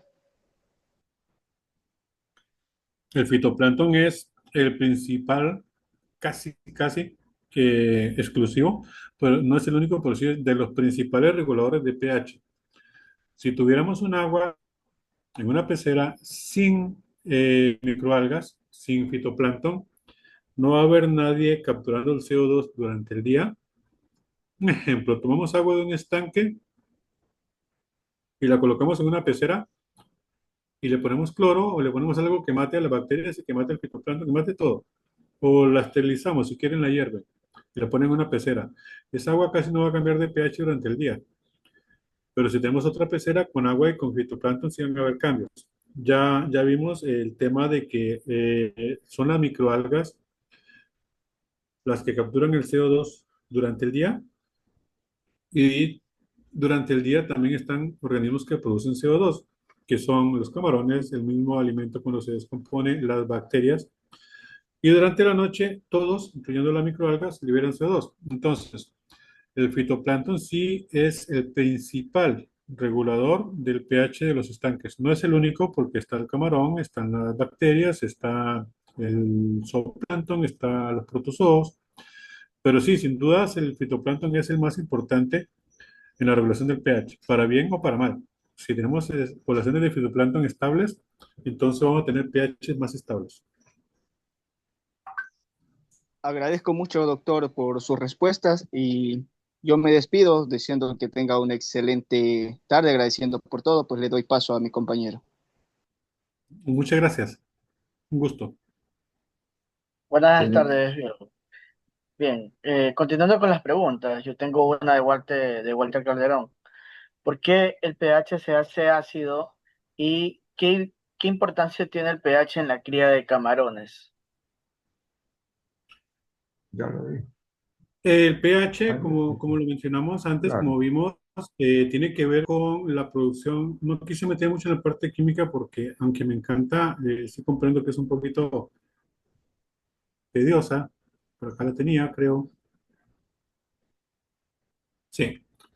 Esta parte, estos hidrógenos son los que tienen que ver con pH altos, pH bajos. Entonces, cuando el pH se baja mucho es porque hay exceso de hidrógenos y al haber exceso de hidrógenos obviamente me va a tirar el equilibrio de esta ecuación hacia la izquierda y un pH muy alto va a ser cuando hay déficit de estas. Las sustancias que estamos agregando son las que tienen que ver con directamente o indirectamente la producción de hidrógenos o la captura de estos y por supuesto que, como vimos en algunos temas, se tocaron algunos de los temas, no se tocaron todos los temas, pero sí algunos en los cuales el pH tiene importancia. Tiene mucho que ver con la producción de camarones. De hecho, los camarones tienen un rango óptimo de pH, como mencionamos antes, fuera del cual empiezan a morirse, pero no hay que esperar a llegar a mortalidad. Si un camarón se me empieza a debilitar, si me salgo de su zona de confort por pH, no significa que los que están sin morirse estén bien. O sea, los animales se van a empezar a morir. Y esto aquí lo podemos ver. Dice que este es el pH óptimo, entonces ya lo mencionamos también. Fuera de este rango, no es que empiecen a caer muertos. Puede ser que ni siquiera mueran, pero su fisiología y su respuesta al crecimiento y a la solvencia van a ser menores. Puede ser que no lo mate el pH. Un camarón que se encuentre con un pH de 9,5, puede ser que no lo mate el pH, pero sí va a estar mucho más susceptible para que lo mate cualquier bacteria que bajo condiciones normales lo hubiera soportado, o un bajonazo de oxígeno, o un cambio brusco de salinidad. O sea, los hace más débiles y más susceptibles desde todo punto de vista. Entonces, el pH tiene que ver directamente con la producción de ácidos o el consumo de estos ácidos o bases. Y, por supuesto, tiene mucha importancia en la cultura. Muy amable, biólogo. Víctor Manzaba eh, nos pregunta, en una granja camaronera, el pH del agua baja frecuentemente. ¿A qué se debe esto y qué acciones correctivas recomienda? Habría que primero ver la calidad del agua que tienes. Generalmente cuando hay cambios muy bruscos es porque la producción es muy alta, la producción de fitoplancton es muy alta o la productividad primaria. Entonces, o la productividad secundaria. Si tienes muchos organismos en el agua, al llegar la noche, y cuando digo organismos me refiero a camarones, me refiero a bacterias, a fitoplancton, a zooplancton, y en fitoplancton incluyo aquellos que son fotosintéticos, como las clorofitas y las diatomeas, y a los que no son fotosintéticos, como en el caso de los dinoflagelados que no hacen fotosíntesis. Algunos dinoflagelados tienen esa capacidad, la adquirieron mediante este, cleptoplastia, y algunos dinoflagelados no tienen esta capacidad. Igualmente, durante la noche, todos los organismos que estén en ese estanque, todo lo que sean aeróbicos, van a generar ácido carbónico.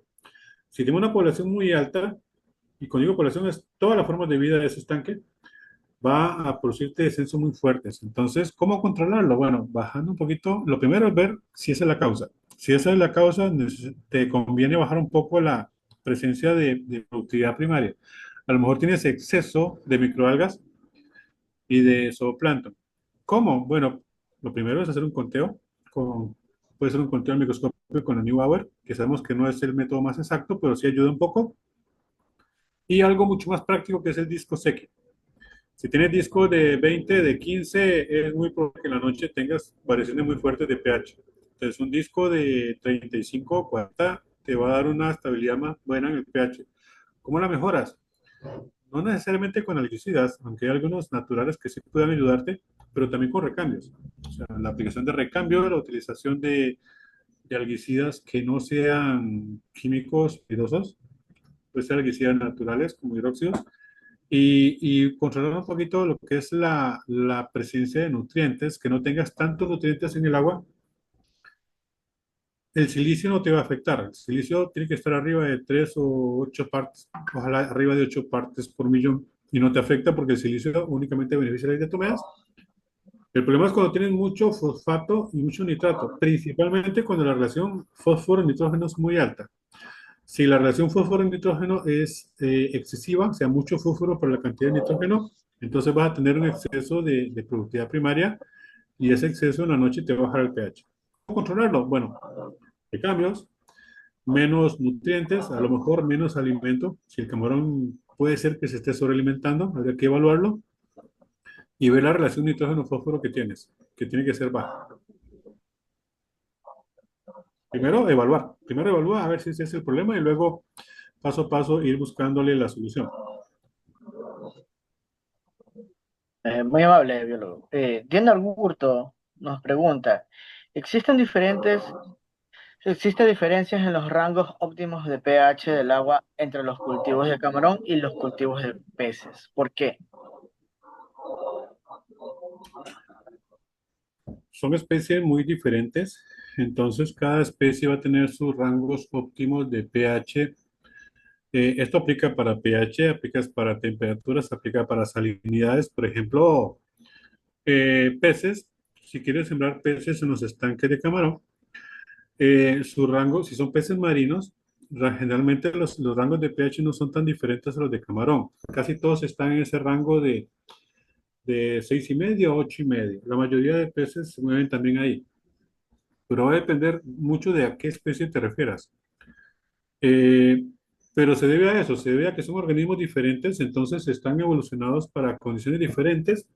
Si son especies marinas, camarones, digamos que el banamey es una especie natural de América que está en nuestras costas del Pacífico, y buscas cultivar peces que sean de esa misma zona, lo más probable es que su fisiología sea similar en lo que es su rango de parámetros. Entonces va a trabajar a pHs muy parecidos, porque evolucionaron en la misma zona. Los cambios se dan, además de por ser especies diferentes, sobre todo se dan por ser orígenes diferentes. Si traes salmones para cultivarlos en México, con las temperaturas que tenemos acá, no te funcionan. ¿Por qué? Porque son animales que evolucionaron para otras condiciones de temperatura. Pasa lo mismo con el pH. Si traes animales de la misma zona que traen los camarones, peces en este caso, van a tener más o menos los mismos rangos de tolerancia. Va a depender de dónde son esos organismos y cómo evolucionaron. Y eso sí, lo que sí es un hecho es que los camarones son más frágiles, fisiológicamente son más débiles que los peces. Pero lo que se refiere a rangos óptimos va a depender más de su zona de origen, dónde se encuentran en la naturaleza y cuáles son sus condiciones, porque evolucionaron para ellas. Camarones de agua dulce, por ejemplo, tienen un comportamiento muy diferente al pH con respecto a los camarones de agua salada. Estamos hablando siempre de camarones y estamos hablando de pHs, pero con respuestas diferentes. ¿Por qué? Porque el camarón de agua dulce soporta pH un poquito más bajos porque evolucionaron para eso. El de mar soporta un poco más altos porque evolucionaron para eso. O sea, son especies que se prepararon precisamente para ese entorno. Gracias, biólogo. Eh, Mayrin Gil nos pregunta, ¿qué efecto tiene el agua de lluvia en el pH de una piscina de camaronera y cómo contrarrestarla? Normalmente decimos que el agua de lluvia es agua destilada. Hemos escuchado muchas veces eso, que el agua de lluvia es súper pura, que el agua de lluvia es agua destilada, que el agua de lluvia no trae nada, que el agua de lluvia podemos guardarla para usarla en baterías. Hemos escuchado muchas cosas. La mayoría son ciertas, pero la atmósfera está muy contaminada. Entonces las primeras lluvias, sobre todo, van a traer un poquito más de arrastre, no van a ser tan limpias como las lluvias posteriores. Estamos hablando de que en Ecuador llueve igual que en mi tierra, que es Costa Rica, son muy parecidos, entonces las lluvias son, digamos que buenas. Acá en México cambia. Aquí en México prácticamente no llueve. Estoy en la parte norte del país, lo que es Sinaloa y Sonora. Y para que tengan una idea, este año en la Camaronera nos ha llovido 0 veces. Y durante el año nos llueve unas 5 veces. Esos que son lluvias así tan raras, sí producen cambios en el pH y a veces no son agradables. Primero porque te cambian el pH. Generalmente lo bajan. Aunque la lluvia venga un poquito contaminada, porque no son lluvias constantes, más que eso, nos baja el pH. ¿Por qué? Porque no trae las sales que están en las aguas de mar. No traen calcio, no trae magnesio, no aportan dureza ni alcalinidad. Entonces hay una tendencia que el agua de lluvia baja el pH. Al bajar el pH, no solamente baja el pH, baja la temperatura un poquito, pero importantemente baja la salinidad. Viene una sucesión de especies. Teníamos una población de microalgas ya establecida. Le llueve, cambiaron las condiciones y al cambiar las condiciones cambia las poblaciones. Las microalgas que yo ya tenía establecidas empiezan a haber desventajas y otras que estaban esperando la oportunidad empiezan a florecer. Entonces hay cambios en las poblaciones de microalgas a veces muy bruscos. Tenemos estanques bien de oxígeno, bien estables, con poblaciones de clorofita, de diatomeas agradables, con bajos dinoflagelados y con cianobacterias o cianofitas bajos, y nos llueve y 3, 4 días después el estanque está espantoso porque las cianofitas encontraron un nicho que les gustó, que les favoreció y se dispara. Entonces, ¿las lluvias afectan el pH? Sí, sí lo afectan y mucho. ¿Cómo contrarrestarlo? Bueno, primero hay que ver si ese cambio fue positivo o negativo. En México generalmente es caprichoso. Si tengo problemas de oxígeno y hay veces en las que llueve, las camaroneras tienen acá el pensar, los trabajadores de camaroneras de repente dicen, es que llovió y dejé de tener problemas de oxígeno. Bueno, por experiencia personal te digo que aquí la mayoría de granjas no puedes caminar por ellas cuando llueve. O sea, llueve y te quedas en el campamento y literalmente no puedes entrar a la granja porque los muros o bordos, como le llaman acá, son intransitables. O sea, no están lastreados, no puedes circular ni siquiera en tractor. Entonces, mejorar los oxígenos, bueno, por lo menos no veo gaviotas, pero realmente no se está midiendo. ¿Qué pasa entonces cuando llueve? Primero fíjate si te dio un cambio positivo, o sea, si tus aguas mejoraron o si fue un cambio negativo y tus aguas se afectaron en forma para peor. Si el efecto en las aguas fue negativo, si las lluvias son negativas, recuerda que tienes diferente densidad del agua dulce y el agua salada. Cuando llueve, el agua dulce tiene menor densidad, entonces forma una holocrina, o sea que las aguas dulces se quedan en la parte de arriba del estanque y las aguas saladas se quedan en la parte de abajo. No nos pareciera a simple vista, pero así es. Y si no, toma una muestra después de lluvias fuertes de salinidades de la parte de arriba y toma una muestra de la parte media del estanque y vas a ver que hay unas salinidades 10 o 12 puntos, a veces más, de diferencia. Si las lluvias te son negativas, pues la respuesta lógica sería hacer recambio de superficie para buscar eliminarlo un poco.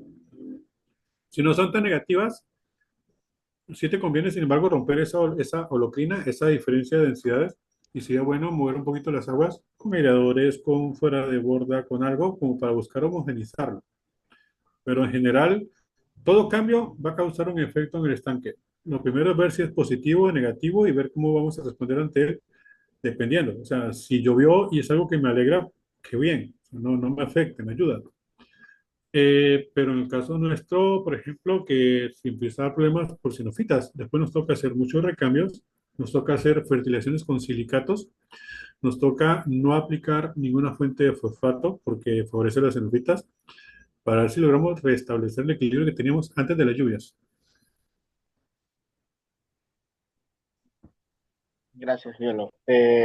Wellington Canto nos pregunta, sabiendo que el pH en un cultivo de camarón, el rango idóneo es de 7.5 a 8.5, ¿a qué se debe o cuáles serían las causas o factores de variación del pH?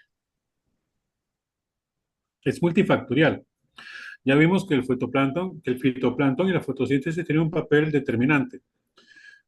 También tiene que ver mucho la calidad de los fondos. Si tenemos fondos con acumulación de materia orgánica y no tenemos bioremediadores, estos fondos van a terminar con poblaciones bacterianas que van a empezar a descomponer y van a generar gases como el sulfuro de hidrógeno o como los nitritos.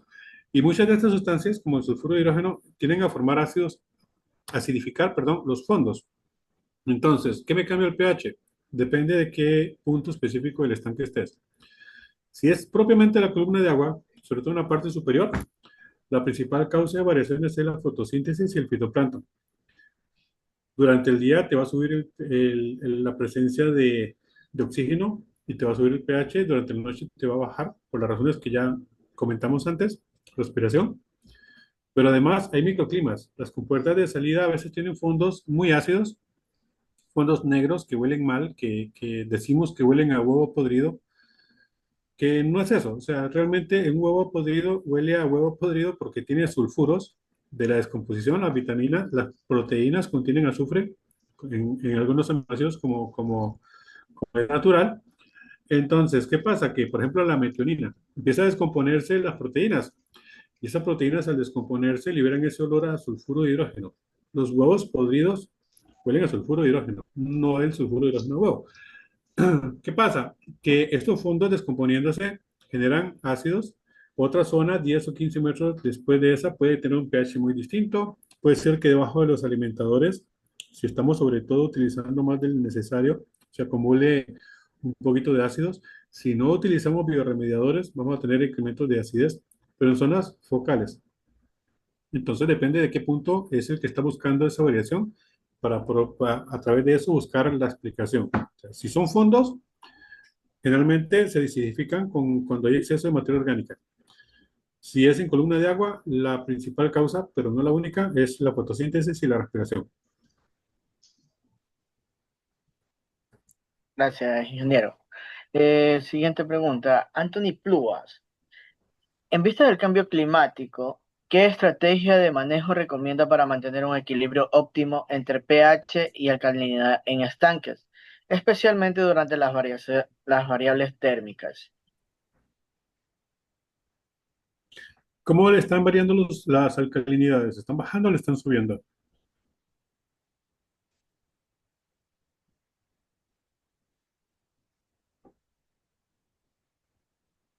Te pregunto, digo, Sánchez. quiere estabilizar la alcalinidad. Mi pregunta es, ¿esa alcalinidad le está bajando o le está subiendo? Sánchez. Tendría que, tiende a subir la alcalinidad. Mira, el cambio climático, a pesar de que hay personas que no quieren verlo, nos está modificando todo el panorama, sí está impactando. Y la alcalinidad, el pH, fíjate que el pH no se afecta tanto por las temperaturas. O sea, tengo un agua que tiene un pH de 9 y le bajó la temperatura a 30 grados. Le bajó la temperatura a 27 o 26 grados y las variaciones de pH son muy pocas, son muy poquitas, casi no varía mucho en comparación a otros parámetros como los amonios o como el oxígeno. Las temperaturas altas me baja mucho la solubilidad del oxígeno, las temperaturas bajas la incrementan. El pH es menos sensible a estos cambios debido a la temperatura. Lo que sí hay es que al calentarse las aguas hay tendencia a solubilizar más algunas sustancias que están en el fondo que podrían eventualmente cambiar la alcalinidad. O sea, hay sales de calcio que en aguas frías tienen más a precipitarse, como los fosfatos.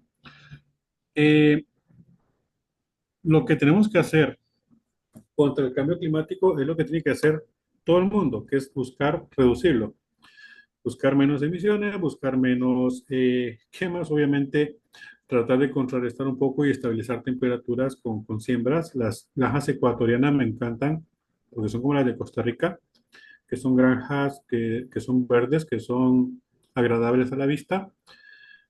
Las granjas acá están, al menos en Sonora, están en medio del desierto. Entonces lo más cercano que ves es tal vez un poquito de mangle y en el camino puros cactus. Pero el cambio global, el cambio climático nos va a afectar. ¿Cómo nos vamos a adaptar en agricultura? Bueno, es difícil poder desde ahora dar una estrategia o inferir una estrategia. Primero habría que ver si me está subiendo o bajando los parámetros y luego ver cómo puedo ir poco a poco adaptándome a ese cambio. Pero primero es ver en qué forma me está afectando y luego ir viendo cómo lo voy a ir corrigiendo. Definitivamente el cambio climático ocurre y es negativo, como yo lo veo, para la mayoría de actividades.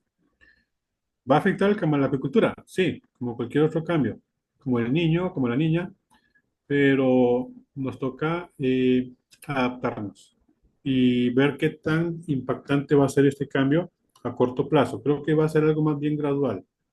No es algo que notemos como que de un año al otro nos afecte el cambio climático, pero eso de que vemos que ahora cuesta más producir camarones que antes, que ahora crecen menos o que es más difícil o que hay menos sobrevivencia, más patologías, todo eso puede ser algo que esté parcialmente asociado con cambio climático y que simplemente no se haya evaluado. O sea, que puede ser algo que ya estemos enfrentando sin habernos dado cuenta. Gracias, biólogo. Flor Orozco nos pregunta, ¿cuál sería el pH ideal para una piscina de camarones para que permanezca en óptimas condiciones? Lo óptimo 7.5 a 8.5 sería el rango de variación. Recordemos que no es un solo, yo podría decir 8, porque de 7.5 a 8.5 el promedio es 8. Yo puedo decir el pH óptimo es 8, pero sabemos que durante el día y la noche hay variaciones que son naturales y son necesarias. Entonces, por eso se habla de rangos más que de valores absolutos. Pero sí, 7,5 a 8,5. Y eso nos va a favorecer en, eh, en el cultivo, no solamente en el camarón como tal, sino en toda la cadena. Nosotros no es que trabajamos camarones, tenemos que a veces ver un poquito, magnificar nuestra vista. Tenemos un sistema biológico muy complejo enfrente y yo no puedo extraer el camarón de ser parte de ese sistema biológico. Ahí tenemos bacterias, tenemos virus, tenemos protozoarios, metazoarios, Hay factores químicos, bioquímicos, biológicos, físicos, algunos conocidos, algunos desconocidos. Es tremendamente complejo y apenas conocemos la punta del iceberg. Pero dentro de lo mucho que tenemos, pues sí, lo que se ha demostrado es que de 6.5, perdón, de 7.5, 8.5 hay menos problemas o más posibilidades de que todo vaya bien. Mejor. No significa que te saliste un poquito y tengas problemas. No significa que yo tenga un pH de 7.5 o 8.5 y que todo va a ser maravilloso tampoco. Es uno de los factores de muchos que hay. Gracias, ingeniero. Alexis Castro, ¿qué importancia tiene el pH en las crías del camarón? Eh, es la suma de todo lo que hemos visto y un poco más. El camarón con pH inadecuado no va a rendir igual. Acordémonos que olvidando el romanticismo de la acuicultura, que qué bonito producir, que qué bonito generar trabajo, qué bonito generar divisas, qué lindo impactar menos los océanos.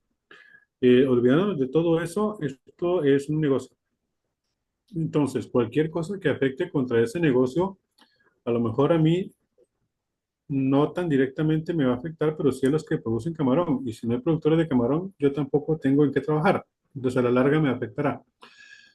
Eh, Afecta lo que es la producción como tal, sobrevivencias, crecimientos, rendimientos, lo afecta al camarón como tal ya como organismo en lo que es su homeostasis, su salud, su capacidad de crecimiento, su capacidad reproductiva, su capacidad inmune. Eh, a veces cuesta un poquito medirlo. Si yo tengo un estanque con un pH de 7,5 a 8,5, como acabo de decir, no me garantiza éxito, pero sí, si es algo que se da repetitivamente y lo evaluamos y tenemos suficientes datos contra otras regiones que tienen pHs por debajo o por encima de eso, con rangos más salidos, a largo plazo se va a notar que hay diferencias en las utilidades, que el camarón crece más, que el camarón está más saludable, más fuerte, son animales en mejores condiciones y también que soportan un poquito más los desafíos. Eh, Sería difícil decir una sola cosa en la cual el pH me afecte. Más bien sería muchas cosas en las cuales tiene que ver este parámetro. Ya se mencionaron varias. Y más que lo pasa también es que estas preguntas creo que se formularon desde antes. Entonces, me imagino que algunas de ellas ya quedaron contestadas durante la charla. Pero sí, pasa eso. Pasa que camarones con pHs fuera de lo usual, de lo típico, de lo óptimo, no van a rendir igual. Puede ser que tengamos ciclos que creemos que fueron buenos.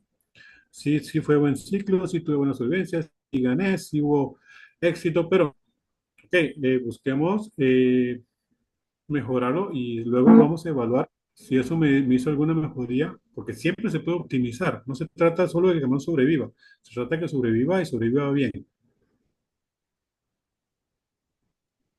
Muy amable, biólogo. Última pregunta de Saulo Chávez. ¿Por qué cuando tengo un bloom de microalgas en la piscina, los niveles de pH se mantienen entre 8 a 8,5 y cuando hay un déficit, el pH tiende a disminuir? Habría que ver específicamente cuando dicen un bloom de microalgas, a qué tipo de microalgas se refieren. Lo que pasa es que, fíjate que el bloom de microalgas tiene que ver únicamente, no únicamente con el conteo de microalgas, tiene que ver con la cantidad y con el metabolismo de las mismas. Eh, si yo tengo una población de microalgas muy estable, pero no es una cantidad extrema, o sea, tengo una cantidad agradable o adecuada, digamos que unas 50.000 clorofitas por mililitro, tengo unas 25.000 diatomeas, tengo unas 30.000 cianobacterias, tengo poco dinoflagelados. En esas condiciones el pH debería ser bastante estable. Si se me cae esa proporción o tengo exceso de microalgas, o sea, tanto por exceso como por déficit, tengo muy pocas microalgas, se me cayó el bloom, puede ser que llegue a niveles peligrosamente bajos, que durante el día producen oxígeno, pero no tanto, durante la noche pasan a consumir, y como no tengo tanta población de microalgas, potencialmente podría tener más producción de bacterias o más población de bacterias, de protozoarios, de otros organismos que van en la noche a consumir el CO2 y, perdón, el oxígeno y van a liberar CO2. Eso podría hacer que durante la noche me baje más la acidez porque tengo más generadores de CO2. Entonces, durante el día no da tiempo de recuperarse porque no tienes un bloom de algas adecuado. Habría que ver, cuando dice bloom, a qué especies te refieres y a las cantidades que tienes, porque para mí un bloom de algas puede ser muy diferente que en el caso que para lo que conoces como un bloom de algas. Pues, ¿qué tipo de alga? ¿Qué cantidad? Pero generalmente es eso. Si hay muchas microalgas, en la noche te van a bajar el oxígeno de golpe, muy fuerte y muy feo. Igual el pH. Pero si hay muy poquitas, en la noche también van a haber otros organismos que agoten el CO2. No solo los microalgas lo agota el mismo alimento del camarón cuando las bacterias lo están oxidando para incorporarlo, sobre todo las bacterias. Las bacterias, el camarón sigue respirando, eh, los metazoarios, los protozoarios siguen respirando, entonces siempre van a haber productores de ácido en la noche, aunque hayan pocos productores de oxígeno en el día.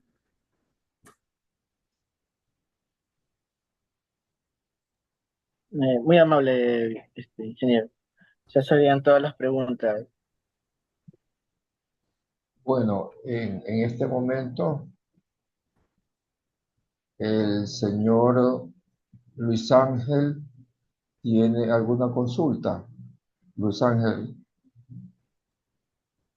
Biólogo, así es. En sí, invitaba a quienes nos acompañan en la charla que si tienen alguna inquietud, no duden en aprovechar este momento que contamos con la presencia de este distinguido doctor Varela para poder aclarar cualquier duda que contemos en el campo. aquí hay una persona, Eleazar Bajaño. Dale chance, Eh, Luis. Doctor, buenas tardes. Quiero hacer una Buenas consulta. tardes. Si yo quisiera ir a México en caso a hacer una maestría, ¿qué instituciones usted me recomendaría? Esa pregunta creo que es la más difícil que me han hecho hoy, porque aquí hay muchas instituciones, entonces me costaría un poco recomendarte alguna. Ah, hay muchas instituciones muy buenas, por ejemplo está el CIBNOR, que ese tiene mucho renombre, es uno de los más fuertes. CICESE me gusta mucho, ese está en Baja California, tengo buenos amigos ahí. Ahí está Roberto Cruz, que es muy bueno. Bueno, si te gusta la parte de producción, el CIBNOR es muy bueno, el CIAT es bueno. Si el Itson es bueno, que fue donde estuve yo también. Si quieres meterte o enfocarte más en la parte de sanidad, está el CIAT, está el CICESE. No te digo que los demás no, pero es de los pocos que conozco, porque a pesar de que sí tengo algunos años acá en México, no conozco tantas las instituciones, las poquitas que se me han aproximado para un dato de muestras o algo, o para charlas. Pero sí hay muchas. Está el CINOR, está el ITSON, está el CICESE, CICESE me gusta mucho. Está el CIAT.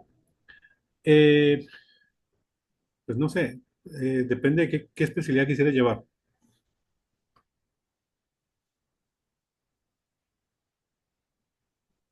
Bien. ¿Alguna otra persona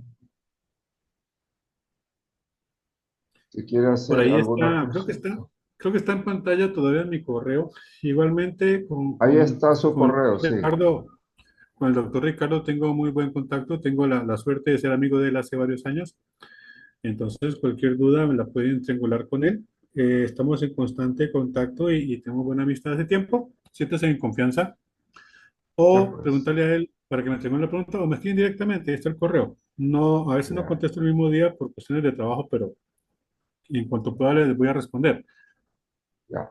Igualmente a través de... Entonces, Sí, ya. Entonces, Luis, para ya finalizar, pues, entonces, Luis.